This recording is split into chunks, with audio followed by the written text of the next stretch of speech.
We kick things off with our hero staring at the corpse of a monster in the forest.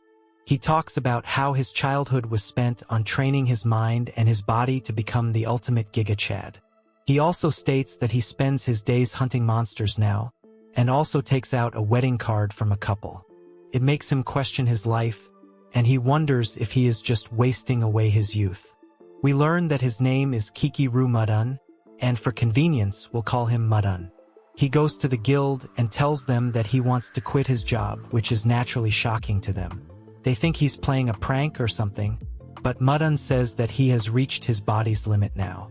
We can see that he is talking to a guild girl named Anome, and she wonders if anything has been bothering Mudun. He then reveals the card he got from his friend, which was a New Year's card telling everyone the couple is not married. Anome is happy for the couple, but Mudun says that he is still 20 years old, so he thought marriage was a long time away from him. At that age, the only thing he's away from is Drake, and now he is rethinking life. He's never ever been in a relationship because as a child, he was too busy training his body, and he did this right till he turned 18. And ever since Mudun became a hunter, he has only been taking down monsters like a pro. Bro wasted the glamorous days of his teenage years, meaning he is not a certified man of culture just yet. As a matter of fact, he tried for the College Hunters Club, but they only want late-night party girls. Anome tells our hero not to compare himself to some Susie Bakas, but she does understand his situation. Having said that, Bro has the highest number of kills in this town, so he's crucial towards maintaining the peace. However, the people he protects are mostly people from the Hunters Club, so he doesn't have a lot of motivation in him for that. Anome tells him that he won't even get severance pay if he quits now, which sucks. But Mudun says that he was so busy with work that he couldn't even use his money till now, meaning he has a lot more cash than the other hunters. Anome does not know what to do anymore, but she does know that Mudun needs a curvy babe. That's when she realizes that a cute girl recently joined the guild, so our hero could go for her. Mudun is a bit weirded out by this because Anome sounds like a shady girl. At that very moment, a girl appears, and it's the very same one that Anome was talking about. She is a beast girl named Hitamuki, so Mudun greets her as the new girl. She introduces herself as a martial artist, and she also happens to be a cat girl. She prefers to be called Hitamuki, so we'll call her Hiki for the convenience of our Comic Guzzlers viewers. Mudun is a bit curious now because he has never met a martial artist before. Anome decides to play matchmaker as she tells the both of them to do a quest together. It will be Hiki's first time on the field, so our hero would make for a good guide. He is fine with it because Anome is asking, but the guild girl is only thinking about how he can't keep his eyes off Hiki. While it could be intrusive thoughts, Mudun is actually more focused on the cat girl's abilities. Either way, he does join her party, and then they set out into the Mabuki forest. As they make their way through the forest, Hiki keeps referring to Mudun as Mr., but he tells her to keep it short and sweet like Sabrina Carpenter. Hiki says that she heard from Anome about our hero being a veteran monster hunter. He does not want to flex too much, so he says that he's made a lot of mistakes in the 2 years he's worked at the guild. He then takes a look at the cat girl and asks if she has even graduated college. Hiki says that she has graduated high school, and she's 18, so there are no legal issues at all. Masan is still a bit skeptical because the cat girl does look a lot younger than her age. He then asks her why she's doing such a futile job as this when she is still in her prime. Of course, saying something like this makes him feel as if he's been hit by a boomerang. But then Hiki says that Mudun has saved lots of people's lives till now. She is really happy to be working with him on a job, and she is shining bright all of a sudden. Now, Hiki can smell something, so she tells Mudun that there are monsters nearby. These are slimes, but Mudun is still impressed by how Hiki was able to spot them so easily. Of course, she is part beast, so it should not be that much of a surprise. Things take a funny turn, as Hiki goes up to the monsters to greet them, which naturally confuses our hero. The cat girl says that in martial arts they should always start and end with a bow. But this is an actual battle, so Mudun tells her to not get sprayed. The slimes now attack Hiki, and even thought she tries to punch them, her fist goes right through them. Now, the slimes turn to the dark side as they enter Hiki's clothes and activate their inner Diddy. There's a lot of drool now, and it's looking to be a rather shady situation for everyone involved. Hiki is really struggling to control her emotions, but our hero has no idea what's going on, so he's even more confused.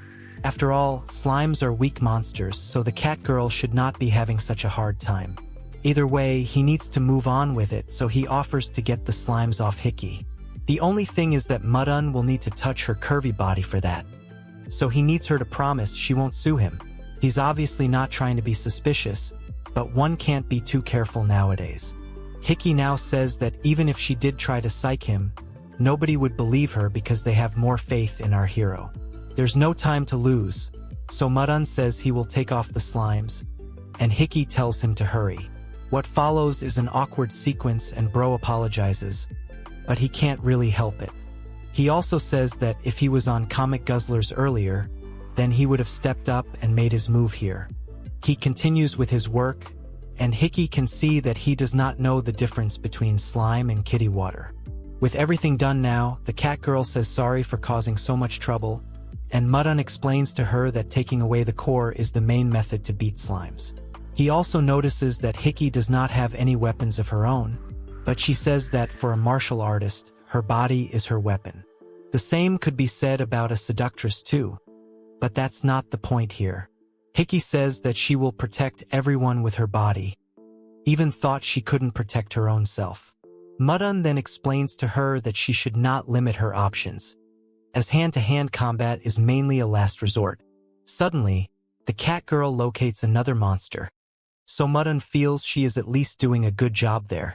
Now, he tells her not to just jump ahead this time, but she does not understand why Mudun is being so cautious even despite being a monster slayer. He explains that the reason he was able to take all those monsters down was because he was cautious.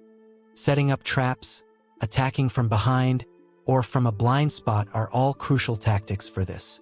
After all, direct attacks only work against small fry and not strong foes. This is why he wants Hiki to rethink her fighting strategy, although fighting from behind isn't really something she considers brave.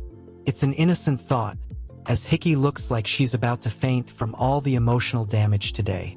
Of course, our boy is built different, but at the cat girl's dojo, she was only taught to fight head-on. Now, the duo closes in on the target, which is a Todomokuma, which is basically a fancy bear. Mudun can sense the chance for a preemptive strike, so he decides to go for it. He tells Hiki to distract the beast in case he fails, but she says yes with so much enthusiasm that it alerts the monster. This is bad news, as our hero feels that Hiki is the real enemy here, not the bloodthirsty bear. The cat girl says that this is her fault, so she will make it right, but Mudun tells her not to be stupid. Hiki says that her beast-style karate never loses, so she prepares to fight, but gets bested by the bear monster faster than the flash. Mudun scolds her again because she couldn't even beat a slime, and here she's trying to beat a bear. Hiki says that she only wanted to help our hero as she had been holding him back. She admits that she rushed in without thinking, but her body can't stop once she charges, and she's really scared now. Bro is upset because he's stuck with a cat girl who is the exact opposite of him. The bear does some shady things to Hiki by bringing out its own tongue twister, which leads Mudun to ask her if she emits some kind of pheromone that attracts monsters. After all, she could easily have been ended now, but the bear chose Shady axe instead.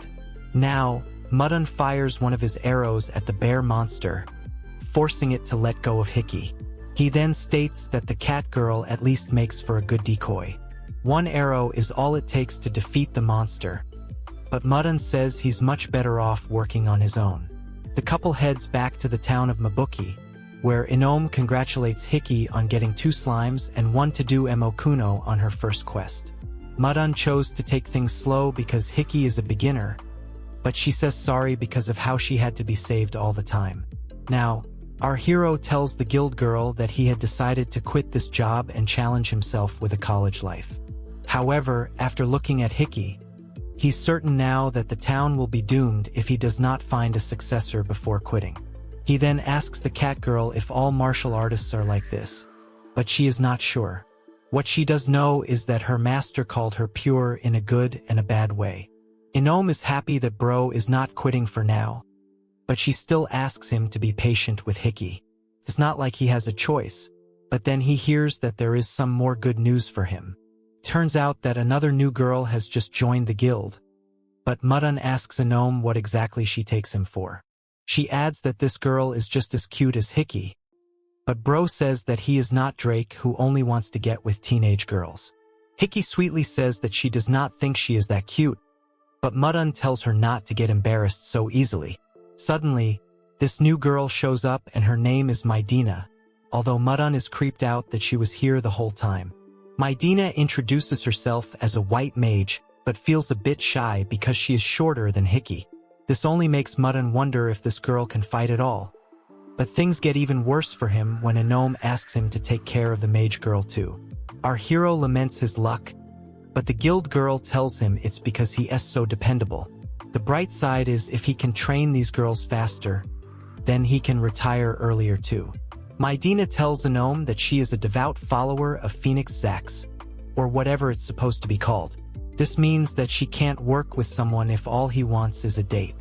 Of course, this offends Mudun, so he very openly says that he does not wish to date Maiden either, just like a Giga Chad. He then asks the mage girl if she was even listening to him, and reassures her that he feels nothing at all for her. Naturally, this causes her to whack him on the head for being mean. Now, we move to a flashback in the Gobuzaki High School Festival, which is supposed to be the event of the year over here. While all the couples were nicely having fun with each other, our hero found himself in security. He even stopped a man who was trying to use a mage masher knife to cut someone and make sure they would forever remain silent. The teachers are glad to have our hero for their safety, but Mudun realizes that they have been taking advantage of him this way. Our hero comes back to the same point that he has wasted his teen years away, but it's not too late to be young again for him. He then looks at Anome and tells her to find him a decent colleague whom he can train and transform into his replacement. Maidina chimes in by sarcastically apologizing for being a troublesome newbie. Hiki also shows up and tells Mudun that they should have more fun today, although not the fun kind, if you catch my drift. Anome comments that our hero may have a few tendencies to complain about the past, but he is a lucky man. It's hard to say that when your babes look way younger than they are, but then we see how annoyed the mage girl gets, even leading Mudun to compliment her on her looks. He calls her attractive, but then Maidina says that he is exactly like Diddy, so she won't work with him. Anome is only worried about sending this party on a quest, so she's no less than a Hollywood manager. Hiki chimes in and says that she will make these two get along, which is a bit reassuring to Anome. This does not sound too good for Mudun, but Maidina has officially joined his party now. Now, we move to the Mabuki Forest where our hero tells his girls that since they are both new to him, he's gonna take it even slower today. On that note, he turns into their sensei, but not a curvy one, as he brings out a new course for them. Mudun's current group has a hunter, a martial artist, and a white mage. These roles are called combat jobs, and when different job holders come together, they're called a guard. Only guards are allowed to enter dangerous areas to hunt monsters, and they are also responsible for protecting all the people in the town. Guards have two types of jobs, meaning either patrolling an area or taking additional requests to hunt monsters down. Transporting and escorting people also comes under guard duties. But Maidina says she learned all of this already in school. Now, Mudun tells Hiki that he does not want to focus on strong monsters today, so he wants her to find a slime. She can surely do that, but she also remembers all the shady things these monsters did to her last time. Hearing this makes Maidina panic because she does not want to be given the same treatment. Our hero tells her it's just as bad as she was thinking, which makes her panic even more. Anyway, the group sets out on their search, and after some time, they do come across a slime monster. It's just one for now, so Mudun tells Hiki she can finally have her rematch now. Maidina is told to wait back with Mudun, but she feels he's being a bit too extra with the caution. Our hero admits that slimes are weak, but they can suffocate you and not in a good way. To make matters worse, Hiki gets caught by the slime once again when she tries to greet it, but Mudun doesn't understand why she is acting like a fool. Maidina feels that Hiki is going to lose, but our hero says that they can't jump in just yet. After all, it's to their advantage that the enemy does not know about their location. He wants to see if Hiki can recover, which she does, meaning she has understood the assignment. Mudun also says that he's doing this to test his own sense of control. This is because the last time Hiki got into trouble, Mudun had panicked, which meant he allowed his own ally to hinder him, whereas his enemy was doing exactly what he had expected it to do. For instance, Bro gets really angry because Hiki attacks from the front, which ruins the element of surprise. This is why he wants to test his emotions. Now, the cat girl remembers what her sensei told her about the slime's core, so she focuses her attack and launches at the slime. However, the slime dodges the attack, resulting in Hiki injuring her own fingers. Not sure if this is good for her solo missions, and Mudun gets embarrassed from watching her in action. He still tries to maintain his calm, as Hiki tries her best to endure the pain. However, just when things couldn't get worse, another one shows up and traps her hands. This is because the cat girl kept shouting and attracted this extra slime's attention. Hiki laments her mistakes, but we don't know if she has actually seen the light yet.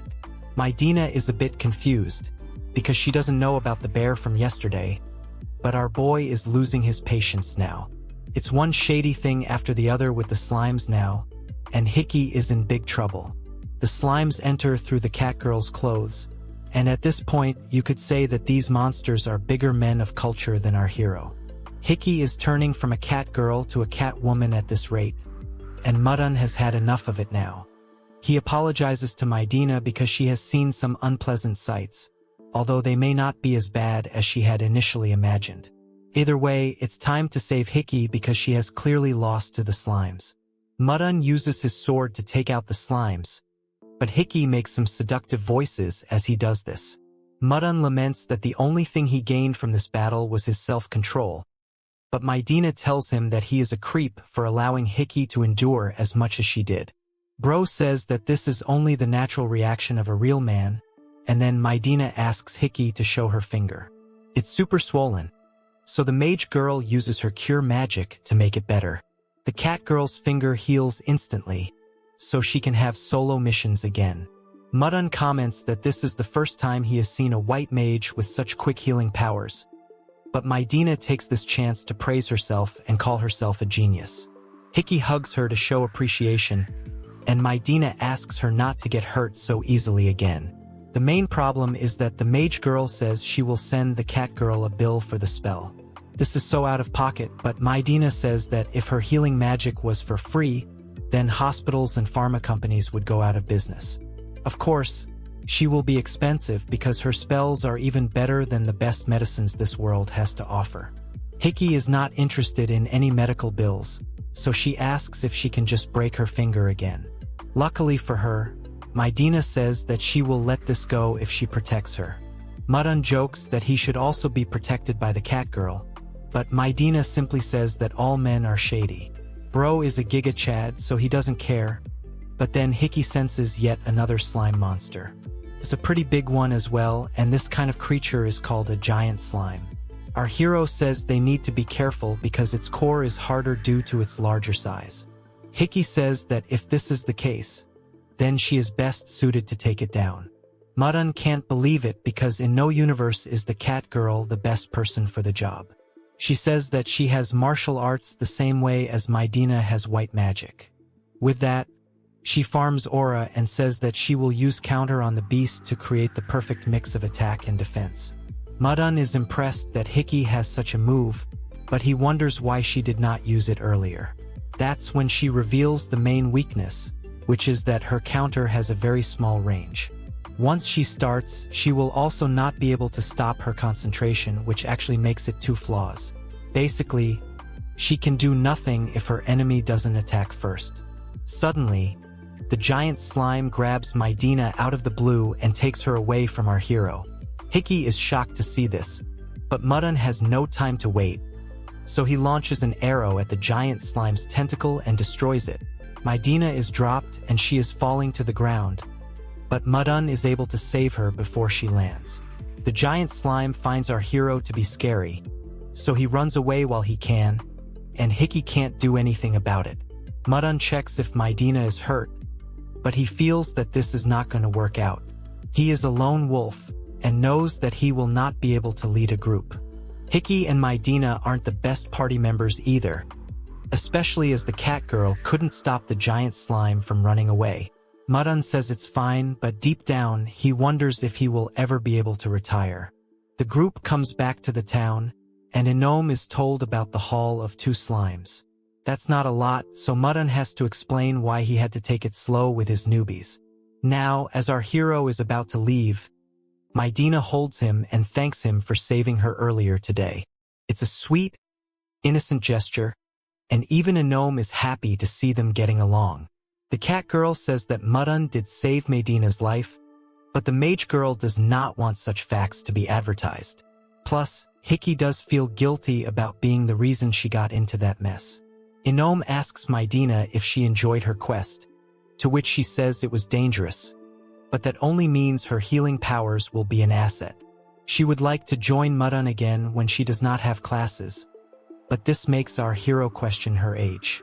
She reveals that she is a first year in college, but is only 15 years old, meaning she is in the Drake quota.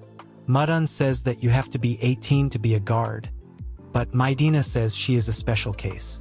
Now, our hero thinks about all the shady things Maidina saw today, and it makes him worry. He turns to Anome and tells her that she should only allow people aged 18 and above to join his party. Anome asks why he wants this requirement, so Mudun jokes that Hiki's visuals during fighting are not meant to be seen by kids. Now, we see a tall man bidding farewell to Anome, and he turns out to be Mudun's mentor, Wiltail. He is leaving the guild in order to take over his family's apple orchard, and we learn that he was there for Mudun right from the start. Now, we are taken to flashback to when our hero was 10 years old. He has an apple on top of his head, and Will uses him for target practice. They joke around, but it does seem that Mudun didn't like being teased so often by his sensei. Of course, there is no love lost as we move back to the present where Will tells our boy that he is leaving it all to him now. Of course, since our hero is the top monster hunter, Will has nothing to worry about. Mudun says there isn't a lot that's special about him, so Will asks him why he has such a low sense of confidence. He wonders if his student doesn't want him to leave, but Anome knows that it's mainly because his departure will make it even tougher for Mudun to retire. Hiki shows up and can see that Mudun is sad, so she asks Anome what's up. After learning that Will has left, the cat girl says that Mudun must be feeling lonely more than anything else. Anome says that there are 2 new recruits, so there's no need to worry about numbers.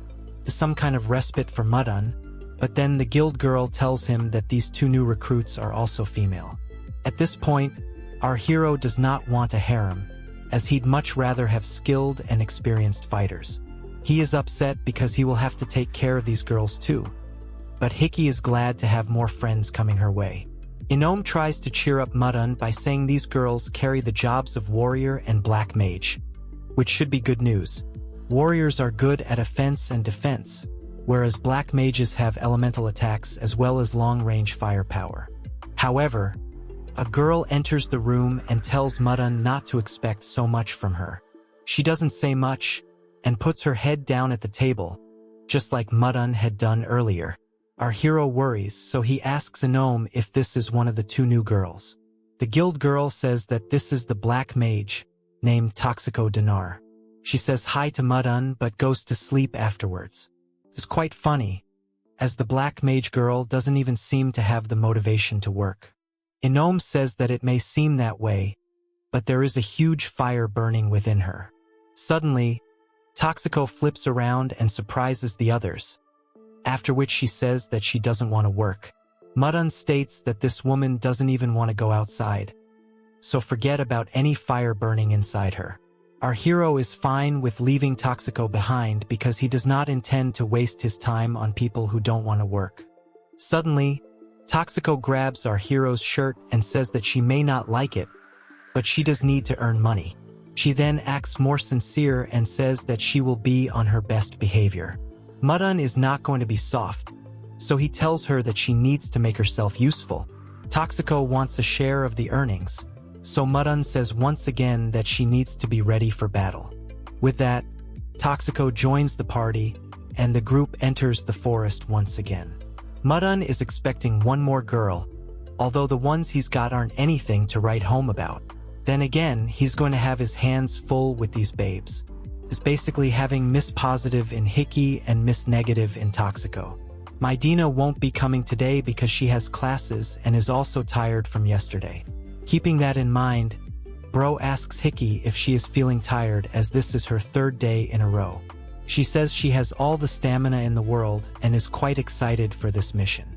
This could be because she is a beast girl, but then Hiki says that even Mudun has been at it for 3 days.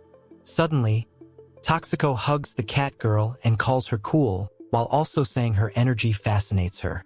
Hiki is overjoyed to hear this, so Toxico then tells her that she should use this new motivation to do a good job today. Mudun can see the sneaky plays that Toxico is trying to pull, as they are similar to those of a villain. He tells her not to trick the cat girl, but before this chat can go any further, Hiki senses a monster nearby. She says she will handle this one, and asks Mudun to take some rest as he has been doing all the work. She promises not to disappoint Mudun this time, but it's of no use as she gets caught by the monster yet again. Can't be helped though, as Hiki at least has the will to fight. Mudun turns to Toxico and tells her that she should show off some of her power now. But before he can continue, our hero notices that the black mage girl is nowhere to be found. After looking around, he notices that Toxico tried to run away, but she was too lazy to do even that, so she's resting on the ground. He can't believe how weak she is, so he figures that mages are not too fit physically. Anyway, Mudun can't worry about Toxico right now, because Hiki has found herself in yet another shady situation with a monster. It only takes one arrow to defeat this beast as well. So you could say that our hero is the archer version of Saitama from One Punch Man. Hiki says sorry because Mudun has had to save her once again. Bro is the most valuable player, so he says he understands why the cat girl asked him to rest. She has high stamina, so she thought it would be better for her to do the heavy lifting for once, but Mudun maintains that she should not get too ahead of herself because she is in no position to worry about others when she herself keeps getting into trouble. He tells her that if she can't even do her own job, then she will only become a burden for him. Hiki feels really bad, so Toxico asks Mudun to go easy. Our hero then pats the cat girl's head and says he knows how she feels. He worries about his babes, but they should learn to take care of themselves too. Toxico teases Mudun a bit, and Hiki feels good about her mentor's lessons. It's time to continue with the quest, but Mudun tells Toxico that he actually isn't here to waste his time. The black mage girl will need to show her power at some point, and she realizes that she does need to do some work, as she was the one who got Hiki so hyped earlier. Mudun says that Toxico now has a good chance to show off her skills because behind her is a monster nest. Before anyone knows it, a whole group of monsters hop out of the nest and confront the group. However, these monsters are cute bunnies, so it doesn't feel like shady characters have appeared. These rabbits are called Sutakorabi, and Hiki seems to find them adorable. She doesn't believe that rabbits can harm anyone, but she needs to think again, as one of the rabbits strikes her with a direct hit. Mudun tells us that these monsters are ferocious and a lot stronger than they look, so the girls will need to be careful. Hiki loses her fighting spirit even after getting attacked, because now she thinks these bunnies are scary. Mudun is genuinely getting worried about his girls now, as we see Toxico trying to show some sympathy to the rabbits. She feels that they might be scared because of the earlier monster roaming around, and this makes it hard for her to fight them. After all, she used to have pet rabbits when she was little, but that whole sentiment goes down the drain as one of the bunnies attacks her as well. Now, Toxico is angry, so she asks which element would be best to use on these monsters to end their lives. It's a crazy Uno reverse, but Mudun wants to see the black mage girl's power, so he tells her to use lightning magic. Now, Toxico unleashes her voltage attack, but the bunnies are able to dodge her with ease. Toxico tries to attack them again, but it's of no use as they are too quick for her. The black mage girl gets annoyed, but Mudun tells her not to waste her breath. He also states that she has good potential, but will need more exercise. Now, Toxico asks our hero for some help, but he just stands there and tells her to predict the enemy's movements before attacking. He also reveals to her that the reason he's only watching for now is because he wants to train his successor. After all, Mudun has not given up on the college harem dream, although Toxico does not appreciate him training the newbies for selfish means. She thinks that she should join hands with Hiki and betray Mudun, but they aren't going anywhere because the cat girl has found herself in yet another shady situation. At this point, Mudun should appreciate how Hiki always does this to herself, but he refuses to save her so easily because the cat girl needs to figure things out for herself.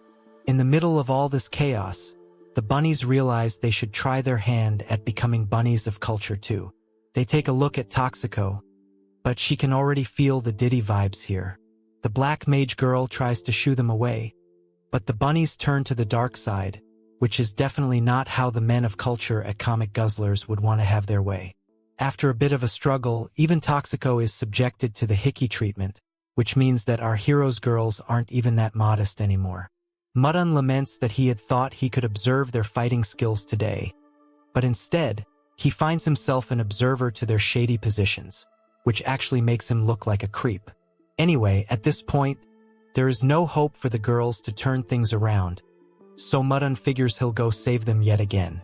However, in a surprising twist, we see Toxico starting to lose control. She does not want the rabbits to stick to her this way, so she forces them off with a lightning attack. She says that she will not be taken down so easily, although Hiki is totally cooked. The bunnies start to run away, but Toxico wants to burn this whole place down to ashes. Mudun has no time for her vengeance, so he tells the black mage girl to get rid of the enemy.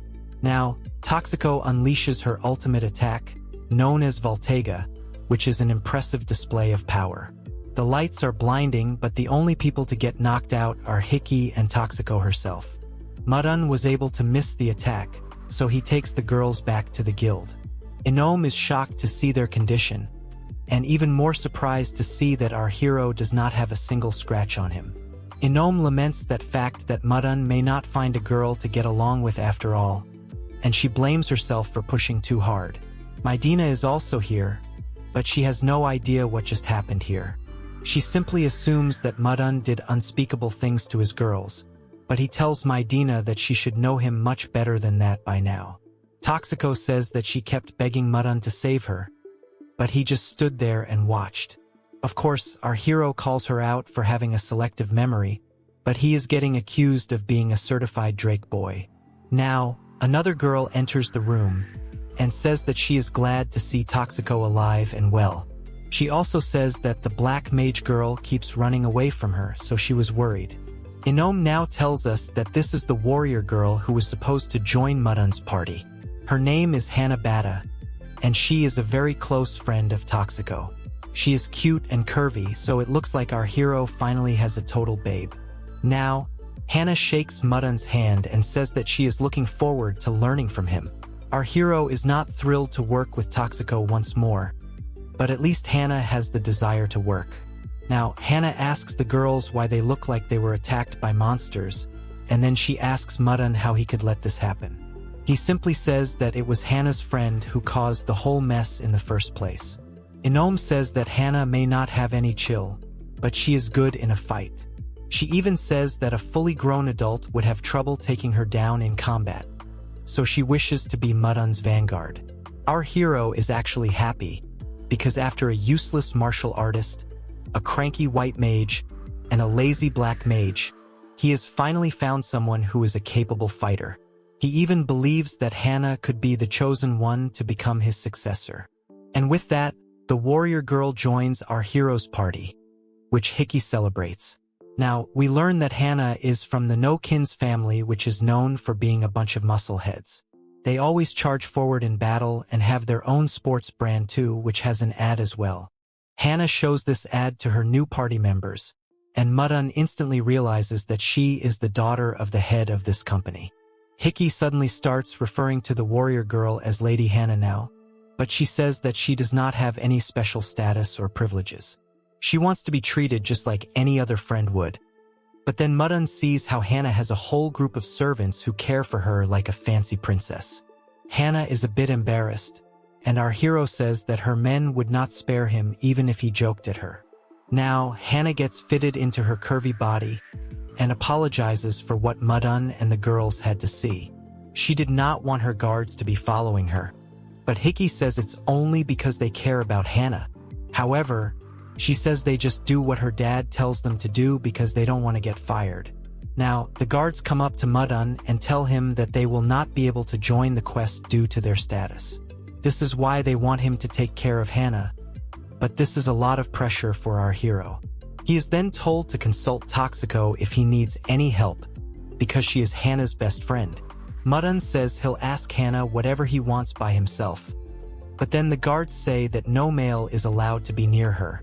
It's not because of shady reasons, but rather because she only notices her surroundings. The guard is unable to put it to words, so Mudun will have to talk to Toxico about it either way. However, the black mage girl sends him a message stating that she will not be able to make it today, thus changing the whole plan. She says it's because she has to save the world, which means that she is going to play a game. Hana gets the same text, and unfortunately, there is no cheat code in the real world, so the group has to continue with the quest. Now, Hana apologizes for her friend's behavior, and she hopes to do well today. Mudun is surprised to see such good manners from the warrior girl, so he tells her that she can make much better friends than Toxico. However, Hana says that she is a very kind and considerate girl, which our hero finds very hard to believe. Now, we're back into the forest, and since Mudun does not want to test Hana right away, so he looks at Hiki, who is excited to be put to work again. However, Mudun's face says it all as he is not confident in the cat girl. Anyway, he tells Hiki to give her best, but Hana does notice the awkward exchange between them. Hiki can sense some slimes, and since there is only one, she is confident that she will be able to take care of it.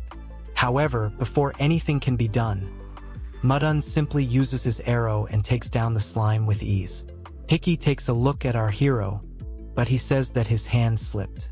The cat girl actually buys his excuse because her own feet slip from time to time. She decides to try again, and she locates another slime monster. However, Bro rushes off like the Flash to attack the beast once again, much to Hiki's dismay. He says he tripped, but this is a bit too extra, even for Hiki to believe. Mudun activates beast mode and takes out the other slime in an instant, while Hiki watches on in disbelief. She asks him why he won't let her fight, but he says he is happy now because his vision of Hiki losing to the slime monster is gone. It was a very detailed vision too, so Mudun is fine with the cat girl complaining about it. She argues that she won't get better if she can't fight, and our hero tries to explain this, but then he senses another monster charging towards them. Suddenly a pig monster appears, and it's called an Areno. Mudun gets ready to take it down, but as he warns the girls, Hana steps forward and smashes the monster's face with her giant hammer. One strike is all she needs to send the Areno flying away, and then Mudun tells us that this beast is supposed to weigh around 400 kilos. This means that Hana is quite strong indeed, and she is good in battles as well. Hana apologizes for not listening to our hero's instructions because she acted on instinct, but he is fine with that. Hiki praises her for being able to one-shot the monster, but she says that her role is that of the party's shield, so charging forward is just her job.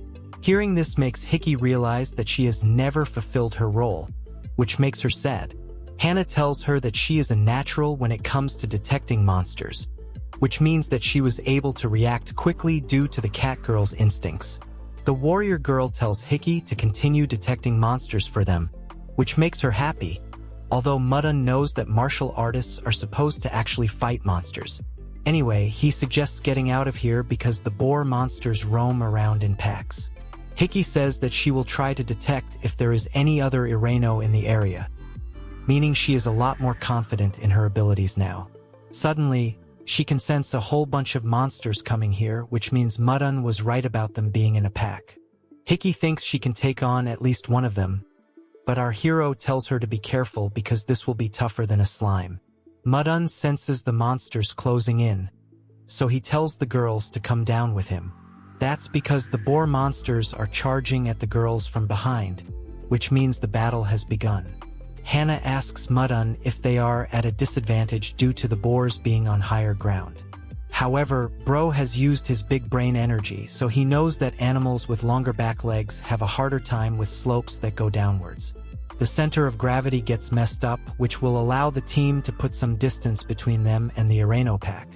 Mudun wants the monsters to start tumbling down due to the slopes, but in a hilarious twist, he sees that the one tumbling is none other than Hiki. This distracts our hero, so an Areno attacks him, but he is able to dodge it. Hana notices that the boar monsters have surrounded Hiki, so things are looking pretty bad for her. However, the cat girl is not going to become a laughingstock, so she says that she will not be taken advantage of. However, that's exactly what happens in the next panel as the cat girl finds herself in yet another super shady position. Mudun can't believe this, as he shouts at Hiki and asks her why she keeps letting this happen to her. Hiki says that the monsters may always try to take advantage of her, but it's not how it looks, although it looks pretty shocking. Hana herself can't believe that fighting monsters would look this disgraceful, and at this point, Bro can't even give her a straight answer. Normally, it's a game of life and death, but what's happening to Hiki is not too far off, so Hana has had enough. She decides to go Berserker and take all of the boar monsters down with the skill. Mudun takes out one of the beasts, but then he remembers that Berserker allows its user to gain a boost in strength, although it also takes away the ability to reason. Hana says that her memory becomes a bit fuzzy whenever she uses this skill, but she will be able to differentiate friend from foe, so it should be fine. Now, we see Hana in beast mode and Mudun watches on closely. She makes a few funny head bobbles, making Mudun question what she's doing, but then she calls out to the boar monsters, taunting them to come at her. That's exactly what they do, so Hana smashes the ground with her hammer, which sends 3 of them flying into the air. These are heavy beasts, so it's a big deal, but even so, this is more of a drunken fist than a Berserker mode. Hana does act like she's drunk, which means that her Berserker mode makes her feel drunk. The warrior girl does manage to take out the Areno pack, but she also grows bigger in size as she grows stronger. Mudun is impressed by Hana, who instantly goes back to her normal size now. The warrior girl is still drunk, so our hero asks her if she remembers him.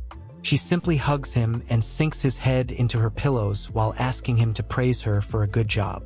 Hiki can't believe what she is seeing, but Bro just wants to breathe, so he tells Hana to get off him. He eventually pats her head and says that her strength is quite impressive, but this only gets the warrior girl more excited, so she hugs our hero aggressively. She is using her full strength so Mudun can feel the pain, and he tells her to back off before she breaks his back. Bro was not expecting this at all, and he's feeling too much pain to fight back. It still is a good position to be in if you are a man of culture, so Mudun's intrusive thoughts might just be the end of him.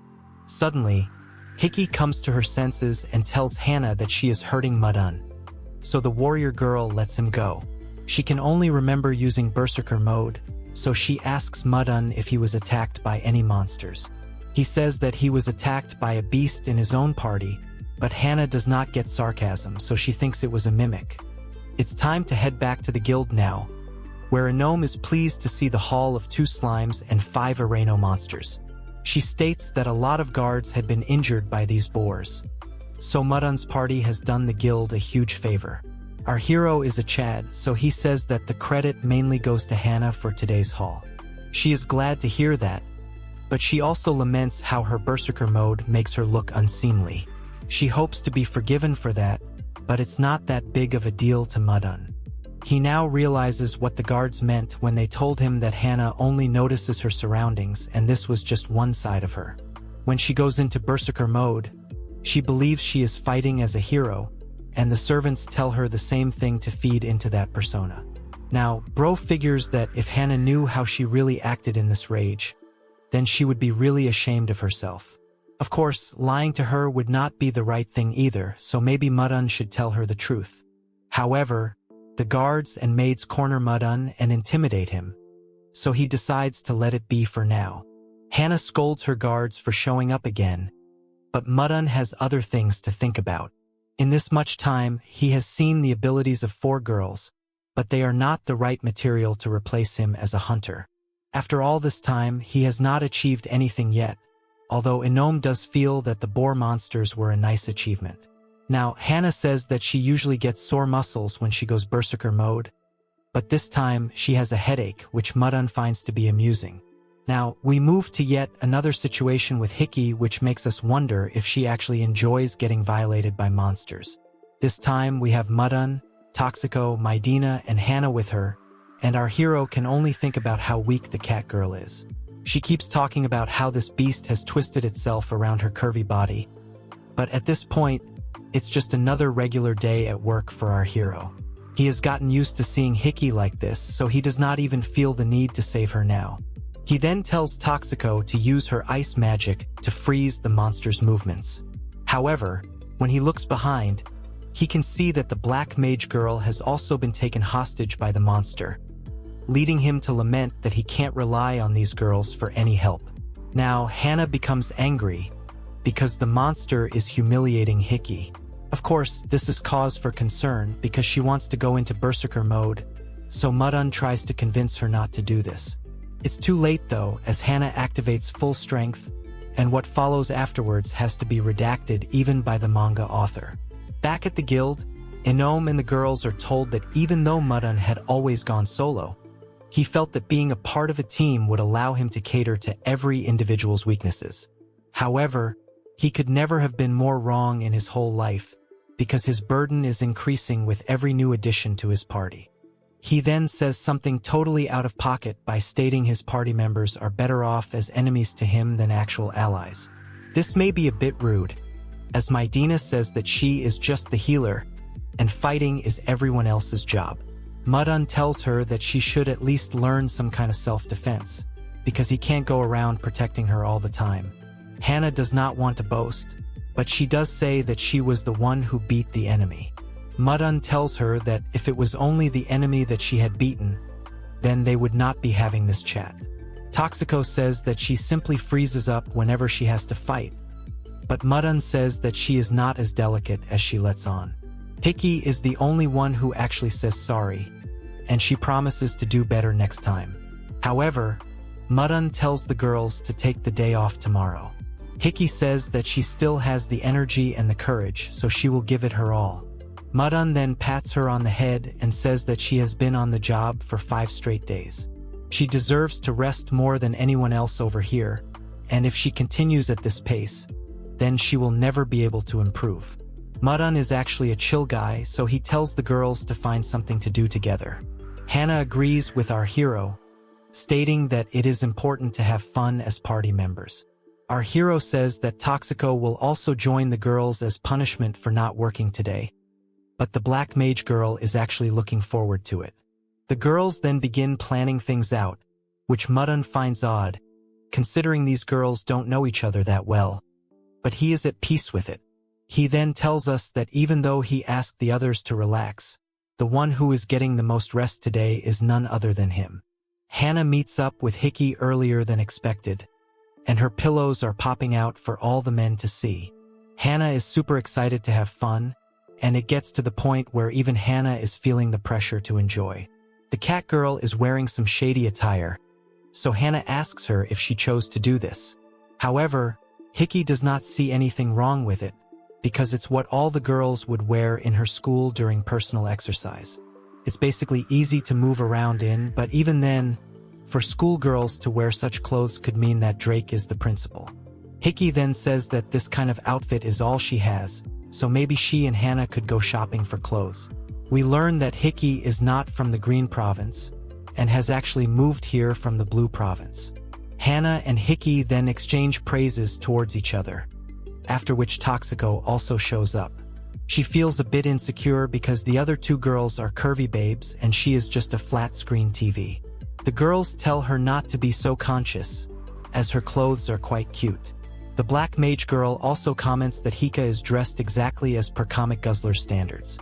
So she says that at least she has her name written on her t-shirt, which means that the chances of her losing it are very low. Maidina is still not here yet, so the girls figure that she might still be at the Holy Phoenix Zax Girls Academy dorm. She will need permission to step out of a private school, but then she does show up and apologizes for being late. The mage girl has a couple of seniors with her too, but now she shows the group and tells them that she was speaking the truth about it being a normal girl's day out. Her story checks out, so the seniors decide to leave her be, but remind her that she is supposed to be a model angel, so she should not go too wild. Maidina is glad to be let off the hook, and it turns out that the people of Phoenix Zax are really virtuous. Maidina might be guarded at such a young age, but Hana is sure it's mainly because of the seniors caring about her. Toxico teases the mage girl by asking why she was being called an angel, but Hiki says that it's because Maidina is as cute as an angel. Now, Maidina cutely says that if the girls are going to make fun of her, then she will leave, and she also tells Hiki that she should not mock her while wearing such a flirtatious outfit. Of course, no one wants Maidina to leave, as she is needed to balance out the curvy Hana and Hiki for Toxico. The mage girl does not understand what this means, but it's better not to hurt her feelings for now.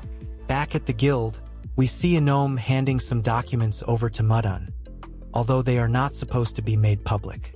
He thanks her for the help, as he has been curious about something.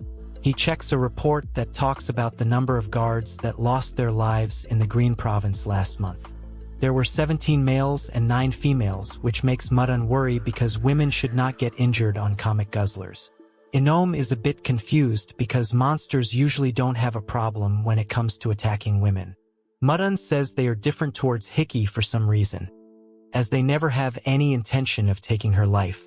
Anome still does not follow, so our hero has to reveal that monsters always do unspeakable things to the catgirl. Anome is shocked, but Mudun has an explanation for it from his human perspective. He says that the monsters usually use tongue-twister attacks on Hiki, but not in a creepy way. Instead, it's as if they are trying to eat her like a meal. Since monsters are sustained by the consumption of mana, they usually eat humans as they also have mana inside their bodies. So, if the monsters are keeping Hiki alive even though they risk being attacked, then it means the catgirl has premium quality mana.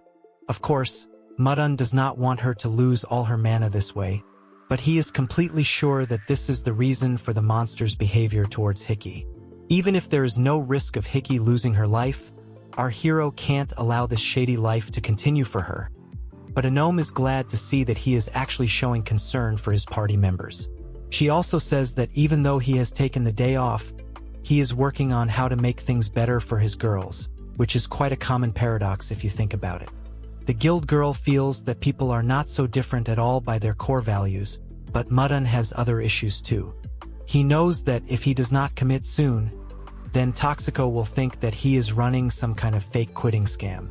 Anome wants to help out her Chad boy, but now we move back to the girls who are enjoying themselves in some chocolate house.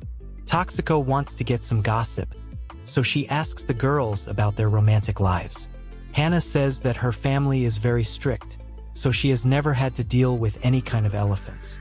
As a matter of fact, there are some suspicious characters following Hana today as well, and they get nervous once they realize they have been spotted. Maidina says that it's the same with her, especially due to the fact that the followers of Phoenix Zax aren't allowed to be involved in relationships. Hiki says that she has never had a relationship either due to her training regimen, and then Toxico admits that she too has never had a relationship due to her being a shut-in. The conversation ends right there, and everyone is awkward now, so they wonder why the black mage girl even brought it up in the first place. They then say that they can't even laugh at their sensei for wanting to quit so that he can find a girlfriend. However, Hana is shocked to learn that Mudun actually wants to quit. Toxico then proves our hero's earlier point right by saying he might be running a scam by threatening to quit again and again. With that, she picks up her phone and says that one of the girls here should get with him, although nobody expected her to say that. Toxico calls Mudun and asks him which of the girls would he go out with, but he chooses Anome, who is actually a great choice. The problem for the girls is that Anome is not a part of the party, so the conversation ends right there. Back to our hero, he is asked by the guild girl why he took her name, but he says that it's basically a magic word to shut the girls up. A few more hours pass by, and the girls get done with their day of relaxation. Hiki says that today went by in a flash, and it was a lot of fun for her to eat cake and shop for clothes. She hopes that Mudun can also join the girls next time, and just as she says it, she picks up on our hero's scent. She climbs up a wall and spots Mudun, but she falls off the wall and lands right on top of him. It's a goofy situation that leads to a funny position, so Mudun laments how the cat girl finds herself in such poses even when they are not out on a quest. He tells Hiki not to worry about it, but he does want her to get off his face, but his mouth movements seem to do something to her kitty cat. Hiki asks our hero to continue this way because she is clearly enjoying it, but Mudun thinks that she is way too sensitive. Having said that, the cat girl does smell good, and she has thick thighs, which is a bonus. This is not even soap, but her natural smell, which is similar to that of a flower or a fruit. Bro starts to talk as if he is William Shakespeare, but then he realizes that he is actually in the middle of a super shady session. He feels that something is taking over him, and that's when it hits that it could be Hiki's mana. As the cat girl continues to enjoy an unconventional tongue twister, she asks our hero if he always carries a knife with him. We all know that it's not exactly a knife, but his elephant that she is feeling as it rises to the occasion. Mudun tells her it is indeed a knife, so she should not move around too much as it could be dangerous. Mudun has had enough, so he is going to lift Hiki off his face, but right as he holds her, he hears a camera click, and then looks up to see Toxico and the other girls catching him in the act. He tries to cover his tracks by telling the girls they should know what happened, but Toxico laughs and says that the next time they meet will be in court with her lawyers. Mudun laments that his other girls have no confidence in him, and he should probably strengthen his bonds with them too. Now, we move to Anome, who is talking to her pet squirrels, Leia and Leia. She wants them to watch the guild while she steps out, and they say yes because they are friendly monsters named Kaji Rizu. She then talks to a girl named Essen, who has been called to work at the reception on short notice. She says it's fine, and she asks Anome to be safe out there. Basically, the guild girl wants to investigate Hiki's mana situation for herself after hearing what Mudun told her. She wonders if she will come across demons and snakes, but she also needs answers. Now, we move to the forest where Anome has joined with Mudun and Hiki. The cat girl is thrilled to have a new curvy babe friend, but she is not sure if Anome will be able to enter the forest as she is not officially a guard. It's time for the plot armor to kick in, as Mudun explains that anyone who comes with the objective to take down a monster can be considered a guard. Plus, Anome has the permission to enter, as well as an escort in Mudun, who has already accompanied her for earlier ecological surveys. Anome is a civilian, so all she can do are defensive spells that are free to use. Mudun tells Hiki that they should take things slow, as they have Anome with them, but he wasn't being so slow when he was giving the cat girl his tongue twister. He then tells Hiki that her job for today will be to fight a weak monster while also avoiding the stronger ones, which is something she can get on board with. Mudun says that she should already have a good understanding of the monster levels in the forest, as they have encountered a lot of them. Hiki remembers the sense of these monsters, but all it does is bring back the smell of defeat to her. Anyway, the group now sets out on their journey to figure out the case of the shady monsters. Anome asks Mudun if she should do anything specific, as the conditions of today's quest are a bit unique. After all, she usually just tests the quality of the water or the habitats of the monsters. However, this time, she has to witness the monsters acting like raging bulls, so she is unsure of herself. Our hero says that's an easy fix, and by easy fix, he means putting Hiki in front of the monster, which is a bit absurd. Of course, bro does not mean that they will sabotage Hiki and throw her to the monsters like a bunch of imposters, but the thing is that the cat girl always charges into battle and then finds herself in delicate situations. Mudun wants Anome to just observe, but she can't understand how he is so calm while talking about such things. Now, Hiki gets to work, and she can smell an Areno from up ahead. Anome feels sad because she did not think Hiki would be so weak. Mudun then surprises her by saying if he were to choose a partner from the 4 girls he's had so far, then Hiki would be the one he's most compatible with.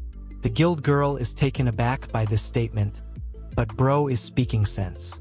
He is a good fighter on his own, so he does not need extra firepower from Toxico or Hana.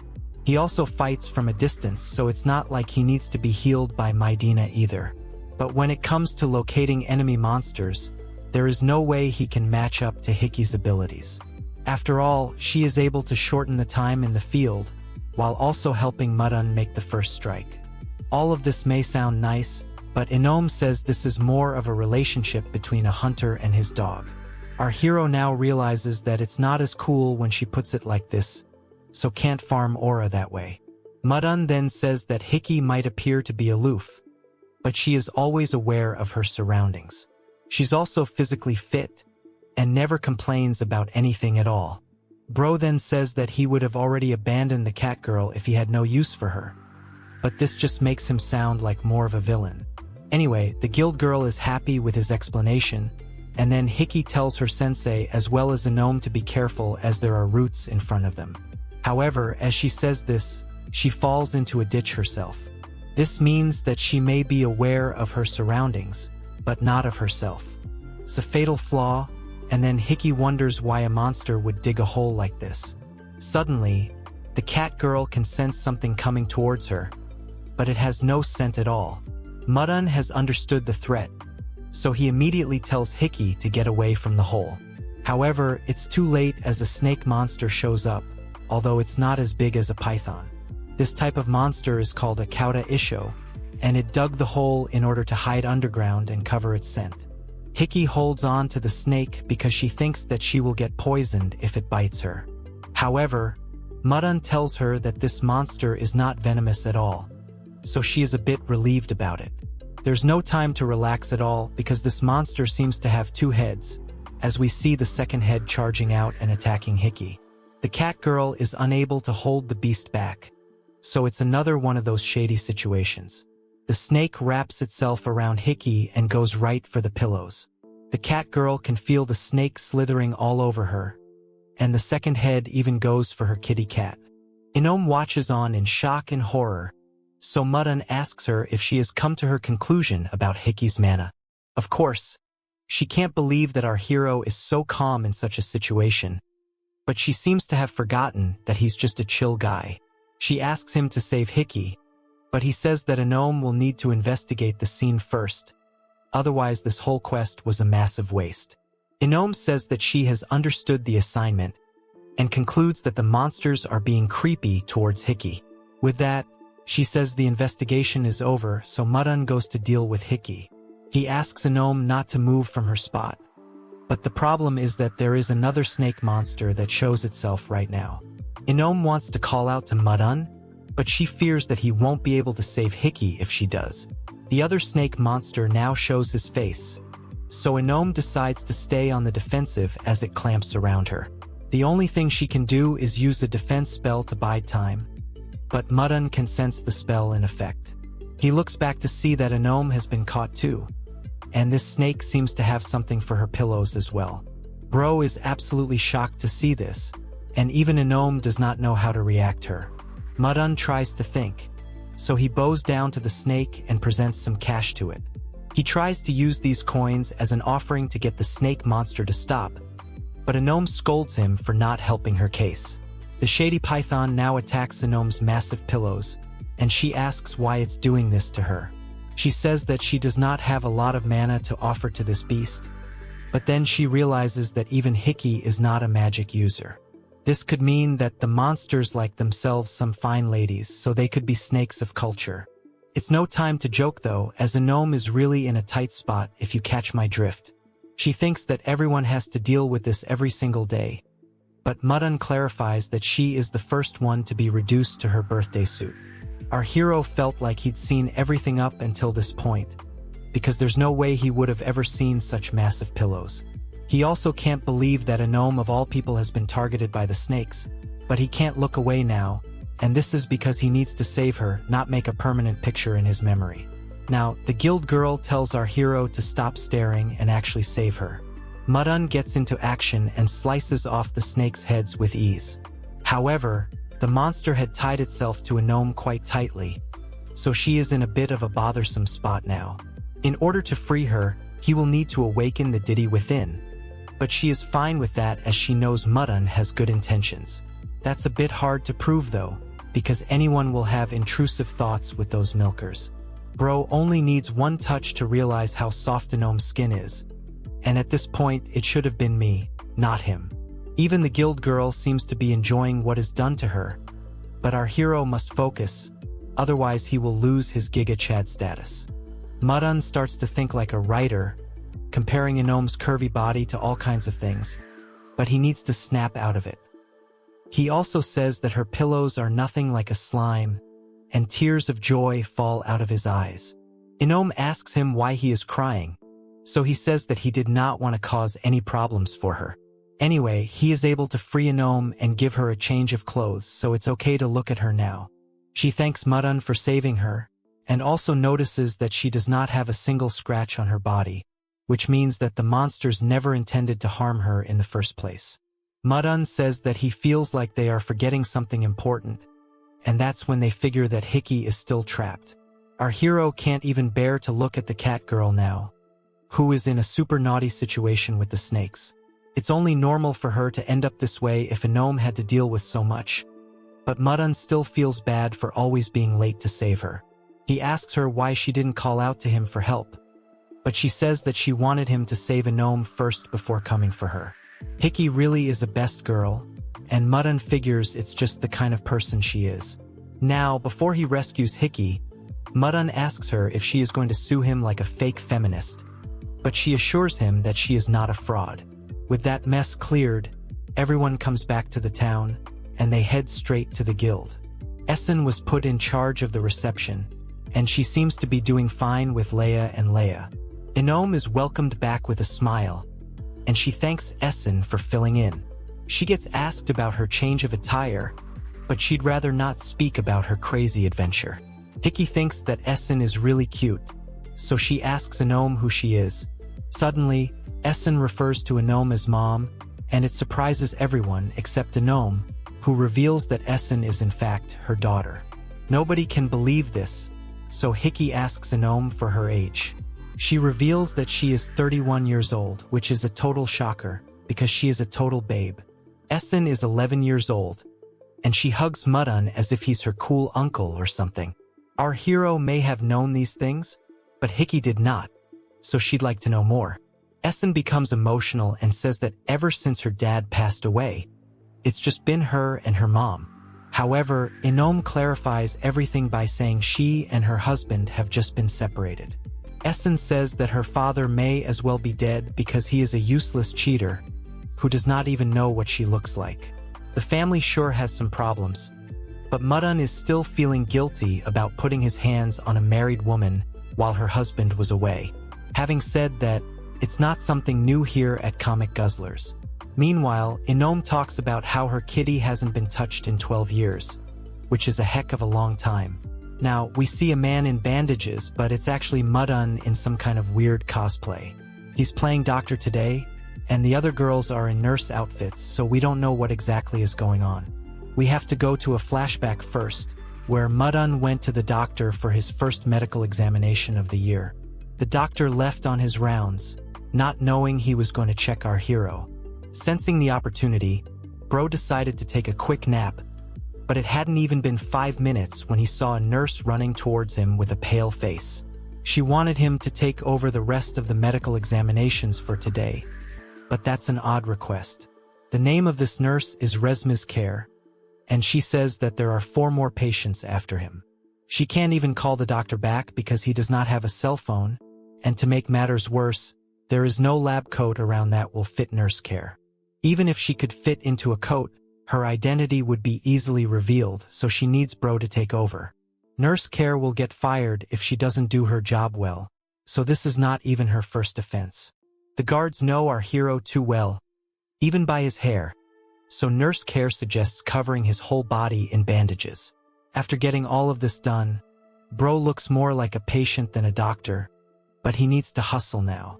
There's still a problem, which is that Mudun has no medical knowledge. However, nurse care says that all the remaining patients are healthy teenagers, so he does not need to worry at all.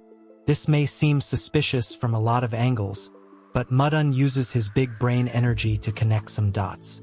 If there are 4 healthy teenagers after him, then it could be possible that these teenagers consist of his harem girls. That suspicion comes true almost immediately, as we see Hiki coming in from the front door, asking if the doctor will see them now. Mudun is cooked now, but he has to play along, otherwise it won't end very well for him. He uses a deep, low voice to try and sound like someone else, but we don't know if this is going to work. With all 4 girls here, he is sure that he is going to be found out. How is our hero going to handle this mess? Will he come clean, or will he actually go through with the medical exams like a fraud doctor? And what exactly is nurse care going to do here if he gets caught? There's a ton left in the story, but we are out of time for now, so you know what to do, don't you? Like, share, and subscribe if you like this new story and want to see more of our hero in action. It's a relatively new story in terms of chapters available, so if you give this video enough love, I'll be able to catch you up on the whole thing. Okay then, I'll see you in the next one.